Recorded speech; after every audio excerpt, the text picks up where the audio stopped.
زه فقط د پوهاند عبدالشکور رشاد په یاد باندې زه په 11 صنف کې وم او زموږ د پښتو د ادب استاد سید فضل مولا لټون د نن تقریبا یو میاشت مخه له دې دنیا سترګې پټې کړي دي. الله تعالی دې د هغه روح ښاد لري. د هغه له قوله چې موږ ته یې کوله وایي چې زه په صنف کې موږ تقریبا د کابل پوهنتون په 3 صنف کې وم او پوهاند عبدالشکور رشاد زموږ استاد و.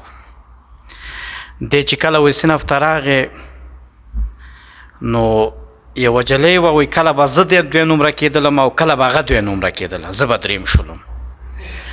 نو دې جلۍ وایي پوښتنه وکړله چې استاد محترم نن خو د پښتو د ادب یو ځلانده ستوری ارواښاد استاد ګل پاچا الفت وفات شوی دی، د حاکم نظام پې ولې رخصتي نه اعلانوي؟ وایي پوهاند عبدالشکور رشاد چشمې اچولې وي، وایي دا چشمې داسې راښکته کړي، وایي چې بچو دا د خرو قوم دی، د خرو په قوم کې د علمي خلکو قدر نه وي. یعنې رښتیا خبره د هغه لیکوالان وخت باندې ارواښاد پوهاند عبدالشکور رشاد د پښتو د ادب ځلانده ستوری دی. صدیق الله رښتین په همدغه شکل باندې، ګل پاچا الفت په همدغه شکل باندې، استاد عبدالحی حبیبي په همدغه شکل باندې.